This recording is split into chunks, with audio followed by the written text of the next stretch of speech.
Hey guys, so welcome to episode 2 of my Epistemology series. So today I'm going to look mainly on the classical account of knowledge, the different types of knowledge, and just to try to explain the main components of the most basic theory that epistemologists and philosophers use when they talk about knowledge. So first, what are the two different types of knowledge that we separate? Well, the first is ability knowledge and propositional knowledge. Ability knowledge is like a know-how. It means I know how to swim, I know how to eat, I know how to make breakfast, I know how to speak. Ability knowledge. This is also the thing we share with animals. What we at least suspect that other animals do not have, at least in the same way, is propositional knowledge. So when epistemologists and philosophers talk about knowledge, they talk about this kind, propositional knowledge. Now you can disagree on, whether or not these are that easy to separate, or if they're separable at all, or if one type can become the other, or if there are more types of knowledge. But in my opinion, this works very well, and it's what most philosophers use, so we're going to go with that from now. And then we're going to move on to the classical account of knowledge, which is justified true belief equals knowledge. So this stems all the way from Plato. By the way, nice drawing, right? This stems all the way from Plato, who formulated it first, and like many things Plato said, this is still what we use today, at least mainly, until we get to Gettier, which we'll do next week, and then you'll see what some of the problems will be. Justified true belief. Well, why those exactly? Well, let's start with belief. When you know something, you at the very least believe it, right? It means that you think that something is the case. And that's how we define belief, right? It works. But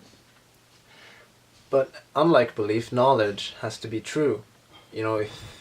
If you think that your car is going to work tomorrow and then it doesn't, then you would say, oh, I thought, you wouldn't say, oh, yesterday I knew it was going to work, but now I don't know. It's like a weird thing, right? So you need true belief at the very least. But of course this becomes problematic really quickly, which is why we introduced the third concept, justification. So this might sound obvious, but we can put it into a practical example to make it a bit more digestible. So picture a horse race, and then you have Santa's little helper, and then you have a guy just rooting for Santa's little helper, and he says, I know that Santa Little Helpers is gonna win. And he does. Santa Little Helper wins. Would you say that he knew he was gonna win? No, you didn't have anything to base it on, right? It was just luck. You just happened to be right.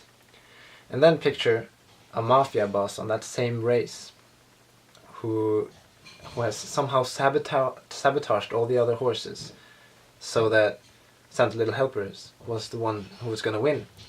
When he says, I know he's going to win, that makes more sense, right? Because he has some form of justification. And that's how we have arrived at justified true belief. In the book I mentioned to you last time, Oxford Dictionary of Philosophy, he also mentions this, that Plato said that knowledge is true belief with some sort of logos, or some sort of, explanation, justification, and this has become the building blocks of epistemology. So when we talk about epistemology, most of the time this is the conception we use. And some people talk about, adding something like justified true belief plus X, but, it's difficult to say what you miss in those sort of circumstances.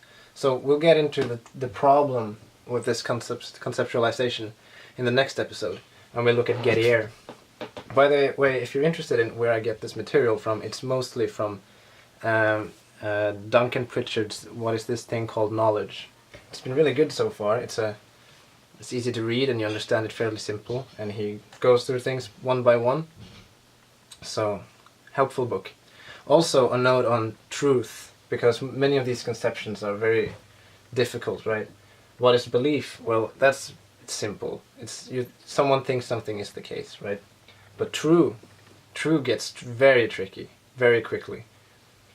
So epistemologists all very often just take this for granted. This book says it does that too. I'm going to do that too, unless I'm going to make a separate episode on it or something. True and justification are difficult things to conceptualize and to define properly. So we'll look at those at another time. Just for now, just use your intuition. When I said true and justified, you kind of know what it means, right? Yeah. So yeah, see you in the next episode.